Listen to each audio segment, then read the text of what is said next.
Hey guys, this is day 5 of percentages, and I wanted to just do a quick little video and demonstrate some of the word problems from our notes today. And so I don't have my handy dandy little pen, unfortunately, because I really like to draw the bar models. They're just so much more fun, but you'll just have to bear with me. So let's take a look at this first one. It says 28 out of 40 pupils in a class walk to school. The rest go by bus. What percent of the pupils go by bus?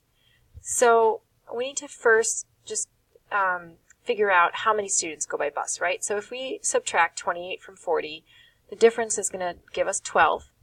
And 12 out of 40 ride the bus. So there's our fraction right there. That's a fraction that we want to convert to a percentage. So we're going to set that up, 12 out of 40.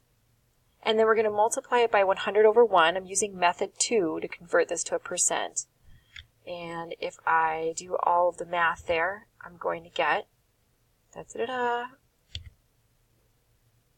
have a little cross-canceling action going on there in 2, 30%. Okay, it's not too hard. 30% of the pupils go by bus. All right, the next one says that there are 15 roses, 9 tulips, and 6 daisies in a garden. What percentage are daisies? So I want to set up a fraction. I want to find 6 daisies out of the total. I'm going to assume that those flowers are the total in the garden, which is 30 if I add 15 plus 9 plus 6. And I'm going to set up 6 out of 30 and multiply it by 100 over 1 to find my percentage.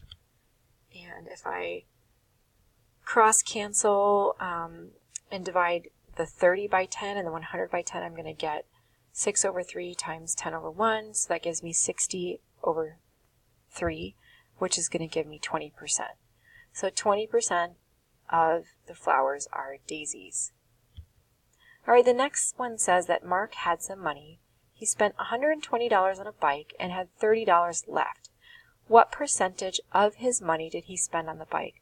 Well, let's think for a second about how much money he started off with. If he spent $120 and had $30 left, he must have had 120 plus 30 originally. So 120 plus 30 would be 150. So if we want to find out what percentage of his money he spent on the bike, we're going to set up our fraction as 120 out of 150, and then multiply it by 100 over 1, which is method 2, to find our percentage. And it's going to be 80 over 1. Or 80%. All right, this next one I'm going to show you a bar model for.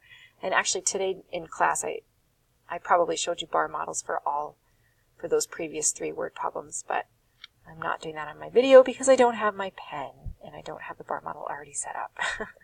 So, okay, if we have 400 students and they were asked to choose their favorite ice cream, 23% chose vanilla, 12% chose chocolate, and 10% chose swirl, and the rest chose strawberry.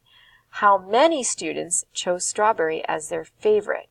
So the question I'm trying to answer is how many students chose strawberry. So I want to know a number. I do not want to know a percent for my final answer here. But to get there, I have to find out the percent of students that chose strawberry. So I need to add up 23 plus 12 plus 10 and then subtract that number from 100. Okay, so 23 plus 12 plus 10 equals 45%. I want to take that away from my whole, which is 100%. So 100% minus 45% equals 55%. So 55% of the students chose strawberry. Now I need to multiply 55% times 400 to find a number of kids that chose strawberry. So I always set that up like that, 55, and then per is my little fraction bar there. So per right there, 100 times 400 over 1, and that's going to give me 220 over 1, or 220 students. All right, next one. 600 kids were asked to choose their favorite game. 25% chose Candyland, 15% chose marbles, 14% chose checker, and the rest chose mousetrap.